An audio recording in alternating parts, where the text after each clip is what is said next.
She's gonna look at the baby dragons and then look up at the stairway that's across the platform where you guys are heading.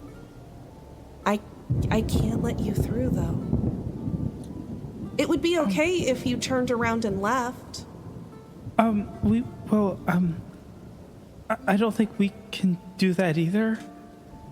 That's kind of the limitation, on our part. So, I guess we have to fight then, huh? I mean, we could keep talking. Honestly, there's kind of this rumble that cuts through the air. Talking's just going to make it all happen. Oh, what do you mean? The ritual's gonna be done soon. I'm really just here to make sure nothing interrupts it. Well, I don't think that are you sure there's not maybe a different option? I'm a red dragon priestess. This is what I'm supposed to do.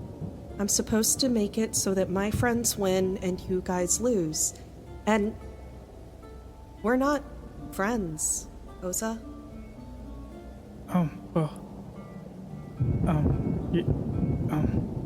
Yeah, I guess that's my fault.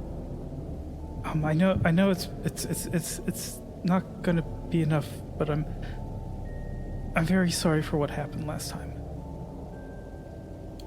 I don't know what I can say. Because nothing's changed.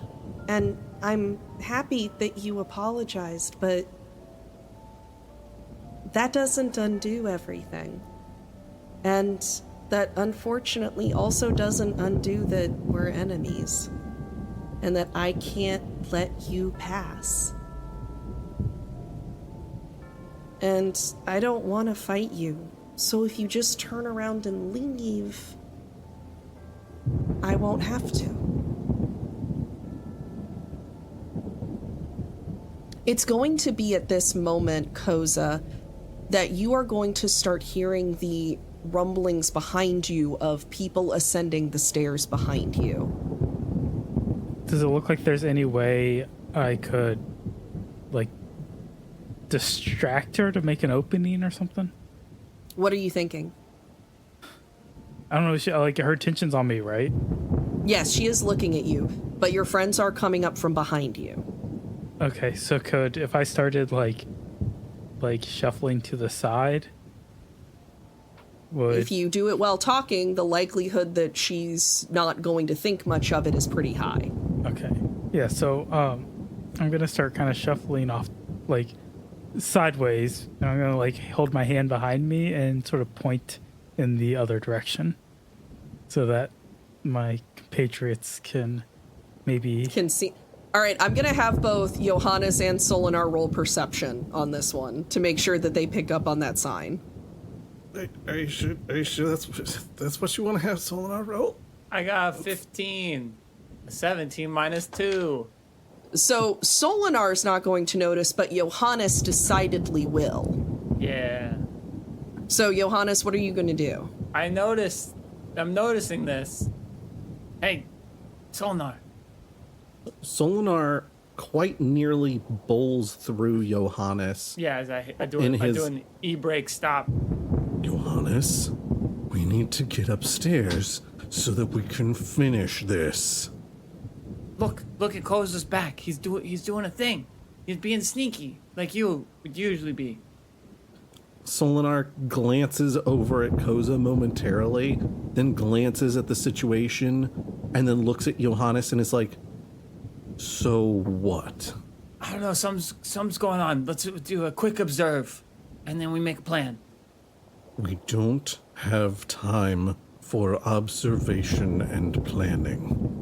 We need to get to the top of this tower and cut Emberlin's head from her body. Yeah, I know the final plan, but look, Koza's doing a thing. He's got a plan. He's trying to communicate with his hands. Solinar looks at Koza again momentarily, fully conscious that he can't just push past Johannes because Johannes is like a tiny tank? I'm a small, big boulder. We're looking at Koza. All right, you're going to be able to hear what Koza is saying, but it's going to begin to fade as he walks off. So, Koza, the floor is yours. So, and Koza starts like kind of side walking. You are going to notice that Ilfiel's eyes and the eyes of the many baby dragons all seem to be following you. So, I guess we left it off on a bad note last time, and it doesn't sound like there's a very good direction to go forward. I don't think so. I'm supposed to stop you from going forward. Right. And why do you want to do that? Because we're enemies, Koza. I'm supposed to stop you from interfering with our plans. But why are we enemies?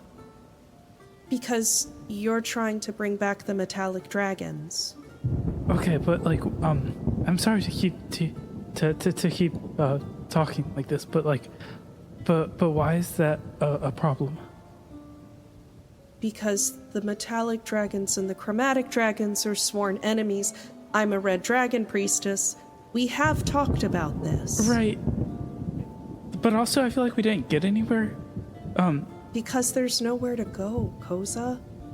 There are some things that don't get resolved. There are some times that you just hit a wall. And that's where we are.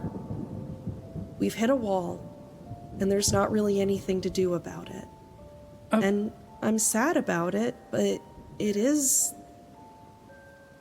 doesn't change what it is. I guess I don't understand why that's a wall. Like I don't understand why anybody has such a unshifting opinion. Because some people have things that they're willing to fight for. You don't seem to. So I don't know that you'd get it.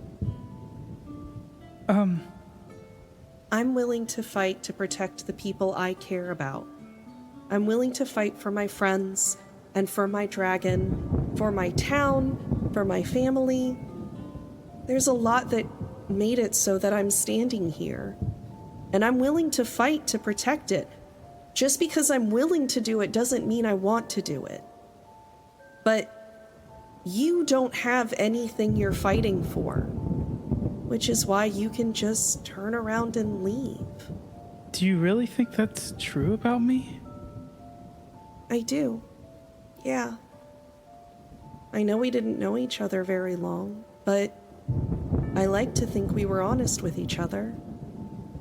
I've been fighting for the people I'm close to for a long time now. Then you understand why I can't just betray the people I care about. I guess what I have trouble understanding is you're so against the metallic dragons. Why that is what you decide to be so destructive over. Because the people I love are on the other side of that. Okay. You've been taught your whole life a set of stuff, and I've been taught my whole life a set of stuff. It just seems that those two things are opposite. I don't think the chromatic dragons are cruel. I don't think the chromatic dragons are evil. I think the metallic dragons are a problem, and that the world is better now that they're gone. And I don't like that I had to lose my best friend, but I think that Emberlyn believed in what she was doing too. So as Koza is processing that, Solinar, Johannes, what are you guys doing right now? Yeah, I think for Johannes, I was watching the hands. I didn't see any new movements. I turned to Solinar, who's chomping at the bit. He's foaming. He's ready to go. He's ready to hit the road. I think we're probably both gonna, at the very least, Johannes is gonna start trying to sneak in the opposite direction, staying low, staying out of sight, and just trying to like get behind Ilfiel. Okay. Solinar? I mean, Solinar's instinct is straight line staircase. But I imagine that Johannes, given that Johannes stops Solinar in the first place, I'm picturing that Solinar goes to go straight through the middle, and Johannes is like, no. Just like pulling on him forcefully. Yeah, definitely. I'm like trying to guide us along the path that Koza seems to have indicated for us to go to. I don't know what he's seen. I don't know what's been said already. Maybe this whole place is booby-trapped. We don't know. Come on, we gotta trust our friend. With a bit of a like, Solinar's like, fine, okay, we will go around the outside edge. It's going to take longer, but we'll do it so that Koza can keep doing whatever Koza's doing. And then we will get upstairs, and we will carve Emberlin's head from her shoulders. Yeah, I get it, man. Like a turkey on a turkey Sunday. I'm sorry. Pump brakes real quick. Do we mean like a Sunday dinner turkey or a turkey sundae, meaning an ice cream sundae with turkey? Well, so a turkey sundae, you replace the ice cream with mashed potatoes. You replace the chocolate syrup with gravy. So it's a KFC famous bowl. You replace the banana with a turkey. And then, of course, you replace the cherry on top with a pat of butter. And Oh, thank God you didn't sprinkles- just say a turkey head. And the sprinkles with Old Bay seasoning. It's And a chives. classic gravy boat recipe we learned on the road. Yeah. Pour a little out. Turkey sundae. And by pour a little out, I mean gravy Yeah, I was about to say, you pouring out a little gravy. into my mouth. Oh, So, if you guys are going to be sneaking, is there anything you could do that would make things better? Because my understanding is Johannes is going to have disadvantage. Oh, you're talking about the disadvantage to sneaking, yeah. Yeah. But given that you have advantage because the group, everybody's distracted, I guess that means you just raw roll again. I'll raw roll again if you want me to. I'll be raw Basically, you don't get roller. advantage or disadvantage because they cancel each other out. They call me Raw Roller 2.0. raw roller. Solinar pulls out of his pack a pair of rose-tinted glasses. Whoa, from Rosemary? And he pops them, no, from Moonsey. Oh my god, And he from Moons. and he pops them into his mage hand. And then his mage hand drifts over invisibly, just holding the glasses, to near where Ilfiel's standing. So there's just a pair of floating shades next to Ilfiel. Kind of. I mean, it's kind of behind her because of the direction that Koza is distracting. But the arms are already extended out, as if they are about to be placed on someone's face. All right, let's roll them bones. Yeah, I'm bone rolling raw, of course. Right. Like a turkey on a turkey Sunday. I think the big question is I think Pochi's with you guys. Yeah, pig, but is big pig or I mean, think- he should be big. okay? Ouch. Keep it, think tiny thoughts.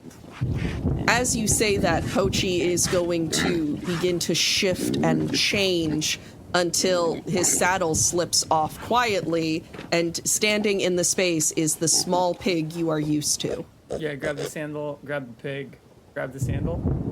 Yeah. we're gonna call saddle? it a sandal. Nope, I call it a sandal. We'll O- grab the okay. sandal, we'll grab the pig, and I roll a solid 12. And I go, I'm stealthing. I'm like, think small thoughts. Small and tiny, like an ant on a hot summer day. Solinar? I got a 27. Oh, yeah, you're doing fine. So Solinar drops out of existence, absorbs himself into the shadows, becomes one with them, is slipping between them like an oilcloth. But I'm guessing a 12 is not tremendous as far as keeping us from being seen by Ilfiel. Well, Ilfiel's not really the problem. Ilfiel is distracted. The problem is the dragons. And between the gentle, soft snuffling of Pochi and the clinking and clanging of Johannes's armor, a couple of them are going to kind of perk up a little and turn to look where you guys are. Dude, dragons love unarmored pigs. Gosh dang it. They're going to see and begin, like, 3 of them are going to start kind of like ducking low and moving towards Johannes. And that is when you begin to hear music.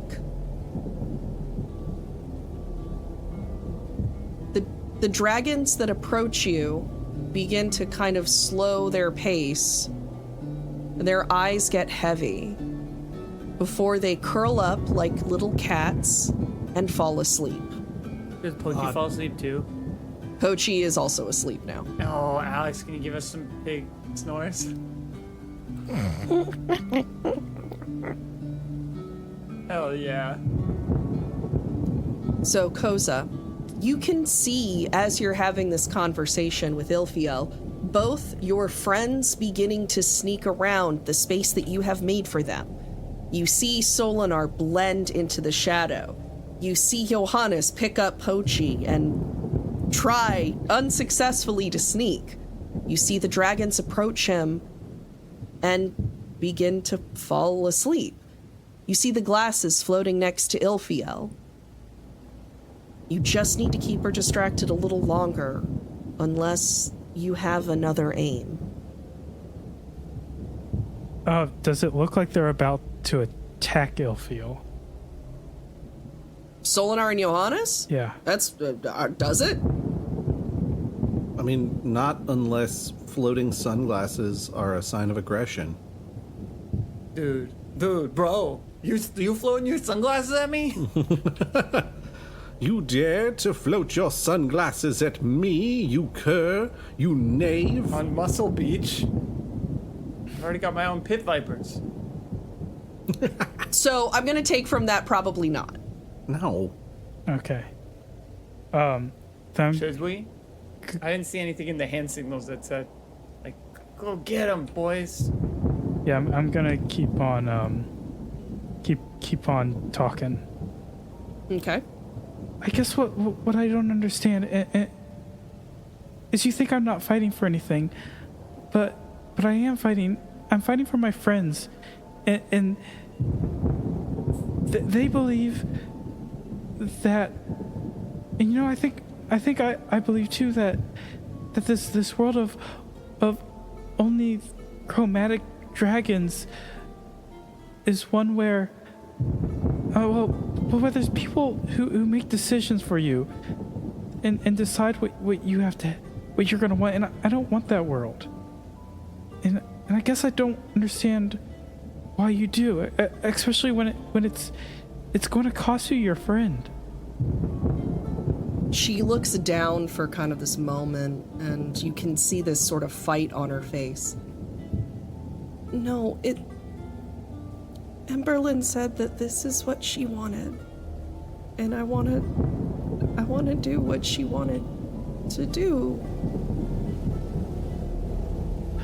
I had a friend up until recently who decided he knew what was best, and he didn't talk to us about what he was doing, but it's clear what he was doing was destructive, and maybe if I had been a better friend, I could have stopped him, because that's what I should do as a friend is stop people I care about from doing things that are destructive. And I don't want her to hate me. You know, I think sometimes it's better when somebody does hate you, even when it hurts, if it means that they'll be okay.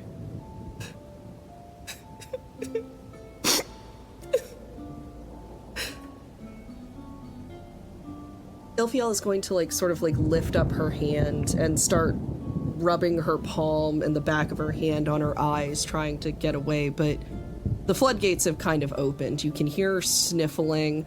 She's dropped her staff, and she's just rubbing at her eyes as she cries.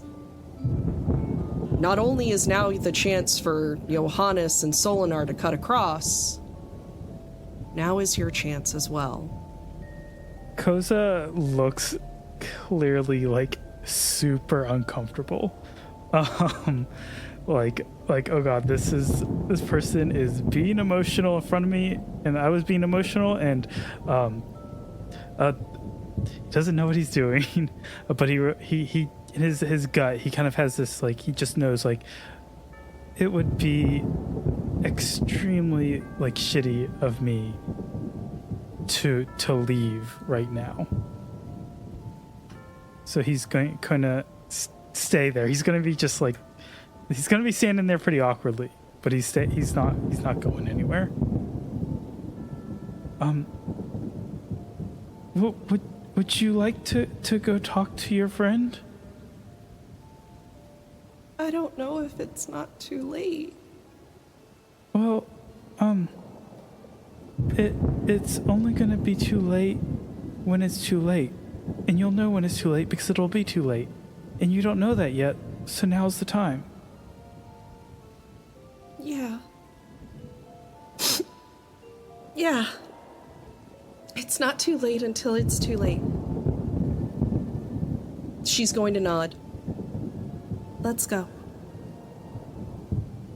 All right, so, yeah, so I'm going to go follow Ilfiel. Ilfiel is going to begin turning, and the dragons are going to part as she runs towards the stairs, Okay. reaching them just after Johannes and Solinar have ascended them. As you guys run up the next flight of stairs, you begin to hear, even stronger, the strains of music drifting quietly and gently around the space. You begin to smell this pungent, earthy, damp smell.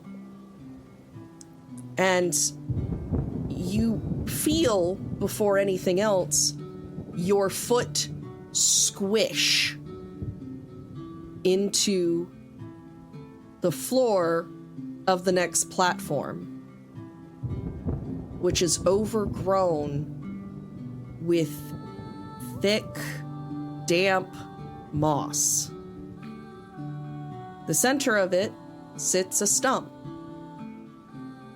and the source of the music, a bard with a lute, sits on top of it. And Koza, the staff that you carry in your hands begins to glow.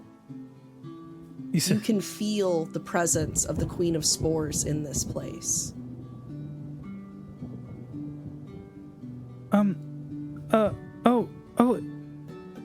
So who is this person again, though? Remind me.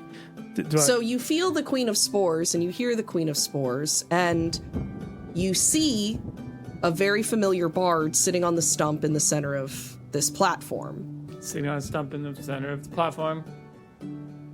Well, I think Solinar and Johannes are first up, right? Yes.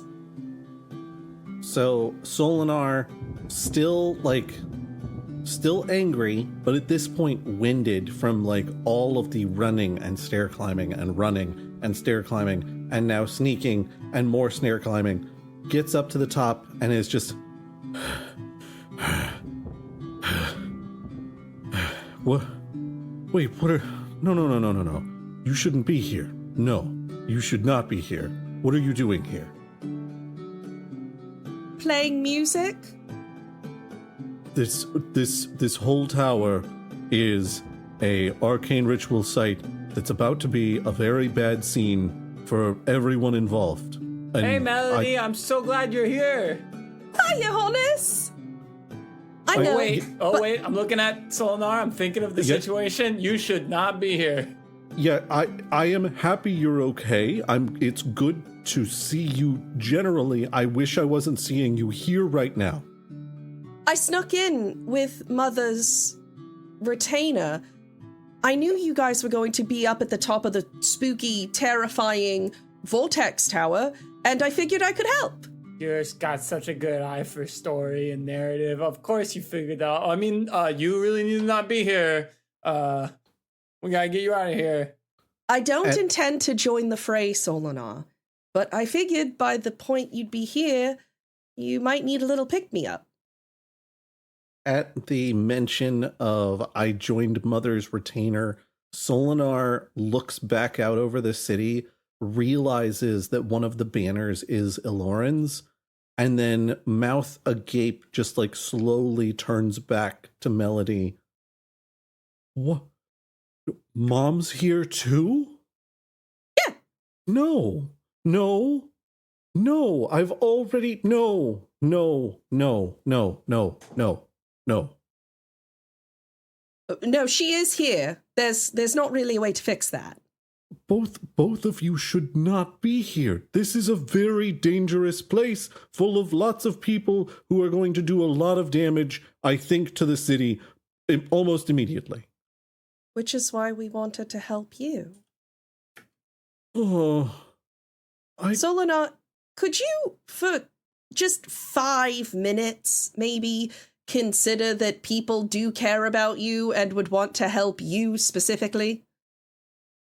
Solinar rubs at his face with his sleeve to try and like get some of the like tear streaking to go away, and with a quick like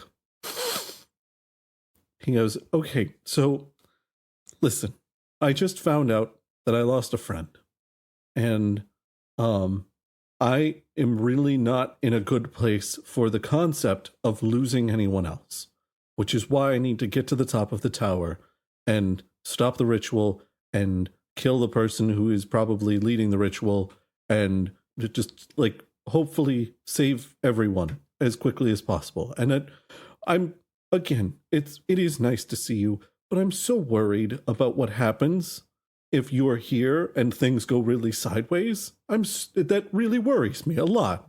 The nice mushroom lady said she'd get me out of here once I fixed you all up. The who? The what? Koza, this will be the moment that you arrive, and you are going to see Melody step to the side and gesture towards the stump that she was sitting on. Next to it is a humanoid skull wearing a large, elaborate crown. You can see a small figure is holding up the top teeth of the skull and peeking out through what ostensibly was once a mouth. Did Ilfield just Koza us? Because she was for sure ahead of Koza, and now we're distracted talking to Melody. Is she just skirting the outside while we're distracted having a conversation? No, I honestly think she's probably stopped because she was not expecting this is what the area looked like. Okay. Hello, wonderful attendants of my night. I know you're not talking to me. Queen of Spores. Hello. Hello, my noble knight. I am so happy to see you here and unharmed. Oh, it's good to see you too. It feels like it's been a while. It has indeed. But the spores have spoken to me and told me of what you've been doing. I have come to offer a final boon for the battle ahead. Oh, goodness, thank you. As you guys run, as you guys kind of like fill into the platform to approach this strange, bedazzled crown skull mushroom fairy creature, Xerxes and Alita are going to come up the back. And they look kind of worse for wear and are panting a little, but they seem generally okay. It is with this moment that I offer you a final blessing. And surrounding each of you pops up a fairy circle. At your feet, a swirl of mushrooms goes boop, boop, boop, boop, boop, boop, boop, boop, all around you. And you can feel this rush of wind, this dirt-smelling, earthy, damp fungal wind begins to swirl around your bodies. You can feel your muscles strengthen, your mind sharpen. You can feel access to mana that you didn't feel like you had in your body. And it's with that you all become level 10.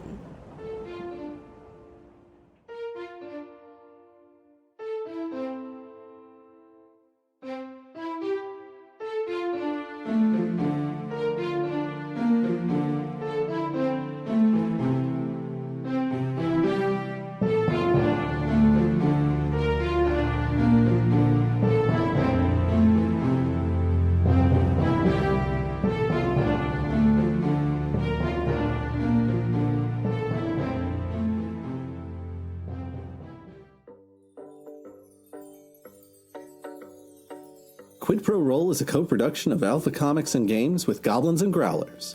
Our audio production and all original music composition is provided by Gabriel Perez. He can be found at Amethyst Audiomancer on Instagram. The voice of Alita and our DM for the podcast is Alex Smith. She can be found at Alpha Comic Games on Twitter. The voice of Charles Gravyboat Barnes is Brandon Dingus. He can be found at Way of Brandalore on Twitter. The voice of Eek and Koza are Chapman Adams. He can be found at What Are Birds on Instagram. The voice of Johannes is Alan. He can be found at The Dungeon Meowster on Instagram. And finally, the voice of Solinar is me, Josh Maltby, and I can be found at BlackCloakDM on Twitter. Thanks so much for listening. I also recall when we drive into Georgia, there is a huge water tower with a peach on it. The peach ass. The peach ass is a demarcation that says, oh my God, you're in South Carolina. Why are you here? Go to Georgia. You're so close to Georgia, just a little further now. Just keep going. You can make it. We believe in you. Just think of the peaches that you'll get in Georgia. I will say it's funny because Georgia peaches don't actually look good. They look kind of like grumpy and rumply and still skinny. But they're definitely way tastier. The ones that look really good are the ones from Florida. They look great, but they're not actually that tasty. Agreed. Just like everything from Florida.